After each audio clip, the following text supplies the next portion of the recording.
I've spent most of my adult life trying to be invisible. Not in some dramatic, tragic way, but in that quiet way where you just learn to take up less space, make fewer demands, be less of an inconvenience. When you grow up with a body that doesn't quite work the way it's supposed to, you develop this sixth sense about people's patience wearing thin. You can feel it in the air, that subtle shift when someone realizes you're going to slow them down. My hip has been bad since I was 17. A car accident that left me with more metal than bone in my left side, and a limp that gets worse when I'm tired, when it's cold, or when I've been stupid enough to think I can keep up with everyone else. I've gotten good at managing it, at knowing my limits, at planning my life around staircases and long walks and how much standing I can handle before the pain starts radiating down my leg like lightning. But you can't always plan for everything. You can't always control when your body decides to betray you. It was a Tuesday in October when I met Marcus. I remember because Tuesdays were my long days, back-to-back meetings from 9 until 6, and by the time the last one wrapped up, I was already feeling it. That deep ache that starts in my hip and spreads like roots through my lower back. I'd been standing for most of the afternoon presentation, trying to project confidence and competence, and now I was paying for it. The office building where I worked was in this trendy downtown area, all converted warehouses and artisan coffee shops, which meant parking was a nightmare. My car was 6 blocks away, 6 blocks that might as well have been 6 miles the way my hip was screaming, but I smiled at my coworkers, said good night like everything was fine, and started the walk. I made it 2 blocks before I had to stop. Just stopped right there on the sidewalk, pretending to check my phone while I let the worst of the pain pass. That's another thing you learn. Always have a reason for stopping that isn't, my body is failing me. Check your phone. Tie your shoe. Admire some architectural detail. Never let them see you hurting. I was standing there, staring at my phone screen without really seeing it, when I heard footsteps slow down beside me. Not stop, just slow down. I glanced up and saw him, this tall guy with dark curly hair and kind eyes, and he was looking at something across the street like it was the most interesting thing in the world. He wasn't looking at me, wasn't hovering, just standing there, giving me space to breathe. After a minute, he started walking again, and so did I. Slower than I would have liked, my limp more pronounced now that the pain had settled in. I expected him to pull ahead, the way everyone always does, but he didn't. He just walked beside me, maintaining this perfect distance, not too close, not too far, matching my pace exactly. We walked like that for half a block before he spoke. "I'm Marcus," he said, casual as anything. Like we were old friends who just happened to run into each other. "I work in the building next to yours. I've seen you around." "Daniel," I replied, and I tried to keep my voice steady, even though every step was sending jolts through my hip. "Yeah, I think I've seen you too." I hadn't. I was terrible at noticing people, too caught up in managing my own existence to pay attention to anyone else. "Long day?" he asked, and there was something in his tone that made me think he knew. Not about my hips specifically, but about long days, about being tired, about struggling. "You could say that," I said. "You?" "Always," he laughed. "I'm in software development. Some days I'm not sure if I'm writing code or if the code is writing me." We fell into this easy conversation, and the whole time, he never once sped up. Never once showed any impatience with my pace. We talked about work, about the neighborhood, about this new Vietnamese place that had opened up on 5th Street. Normal things, surface things, the kind of small talk that fills space without demanding anything. When we reached the parking lot where my car was, I expected him to say goodbye and head off to wherever he was going. Instead, he asked, "Which one's yours?" I pointed to my beat-up Honda in the corner, and he walked with me all the way to it. "It was nice meeting you, Daniel," he said, and his smile was so genuine it made my chest ache in a way that had nothing to do with my hip. "You too," I said, and I meant it. I didn't think I'd see him again. The city was big enough that random encounters usually stayed random. But the next Tuesday, there he was again, leaving his building just as I was leaving mine. He saw me, waved, and fell into step beside me without a word. Same easy pace, same comfortable silence punctuated by easy conversation. It became a pattern. Every Tuesday we'd walk together.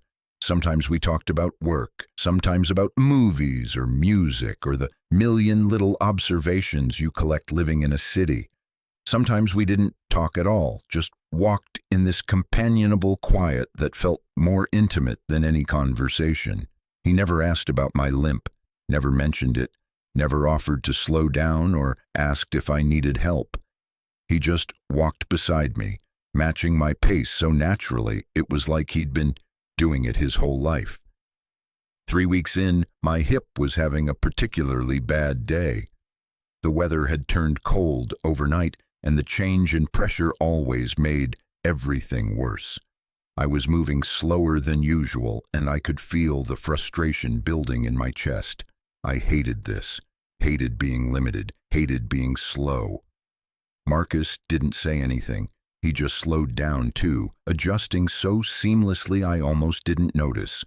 We were barely moving, practically crawling along the sidewalk, and he was telling me this story about a bug in his code that had taken 3 days to find, talking with his hands, completely absorbed in the telling, like we had all the time in the world, like there was nowhere else he needed to be.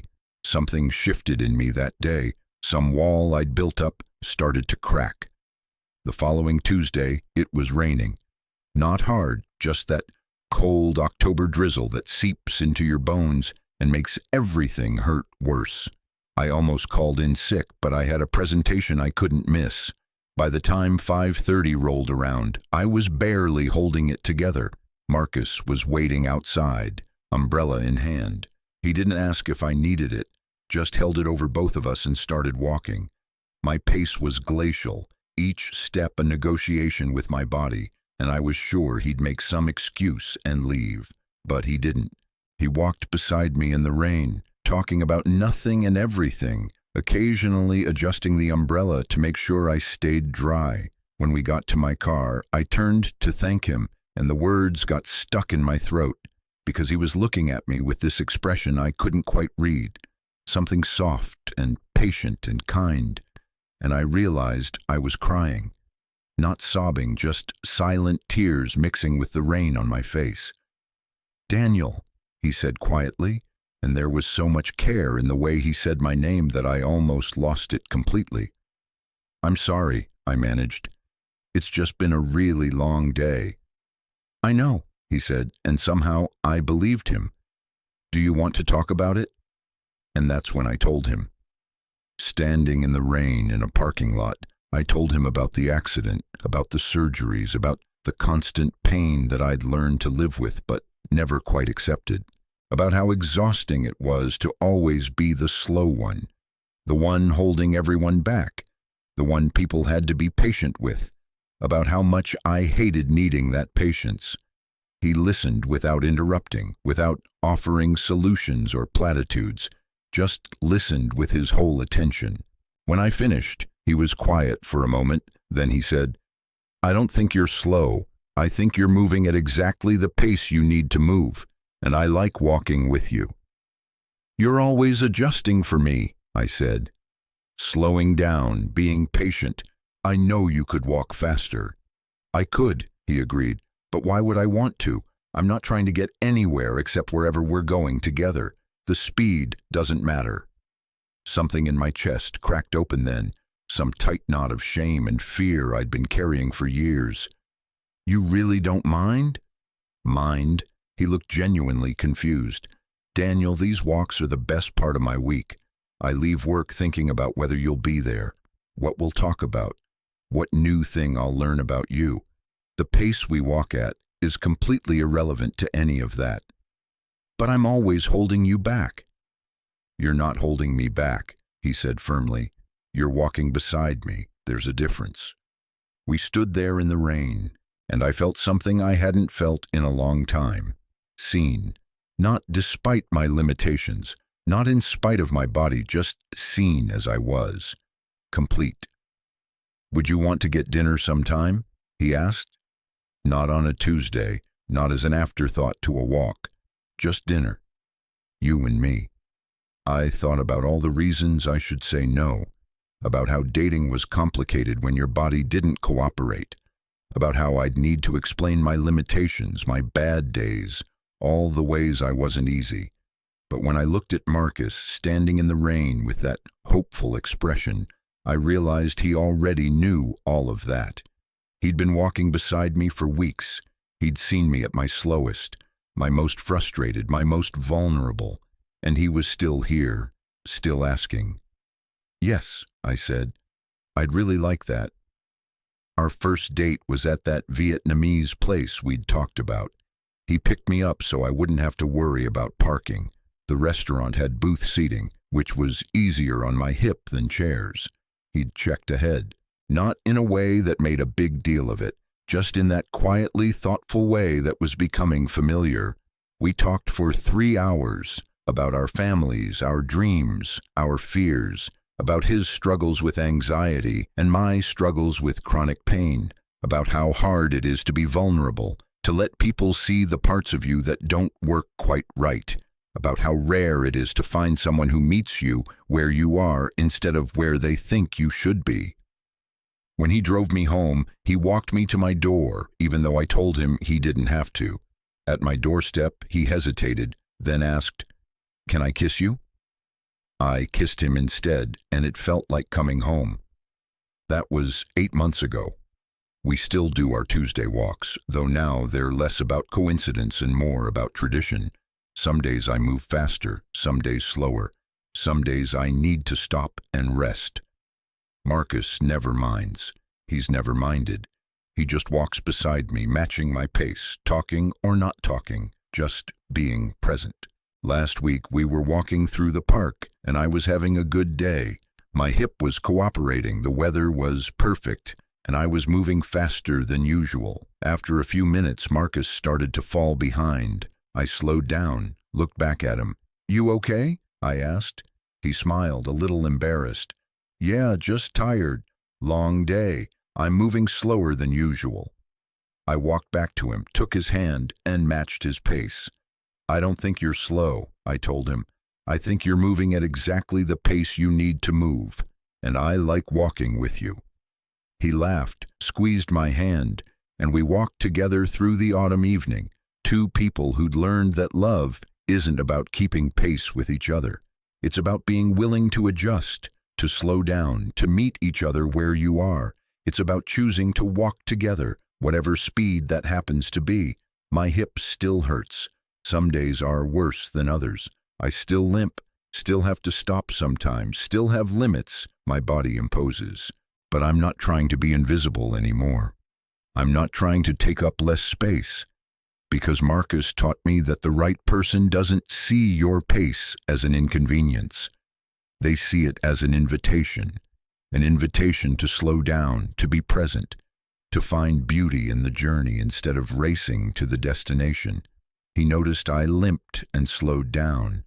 Didn't say anything, just matched my pace. And in that simple act of kindness, he taught me that love isn't about being easy or convenient or keeping up. It's about being willing to adjust your stride, to walk together, to choose each other every single step of the way. Some people will always be in a hurry, always racing ahead, always impatient with anyone who can't keep up. But the people worth keeping? They're the ones who slow down, who walk beside you, who make you feel like your pace is exactly right, because it's the pace that lets you be together. Marcus is that person for me, and every Tuesday, every walk, every moment he chooses to match my stride instead of leaving me behind, I fall a little more in love with him, not because he's patient with my limitations, but because he never saw them as limitations at all, just as part of who I am, part of us. That's what love looks like, I think. Not grand gestures or dramatic declarations, just someone who notices you're limping and slows down. Someone who matches your pace and makes you feel like it's exactly where they want to be. Someone who walks beside you, step by step, whatever speed that happens to be.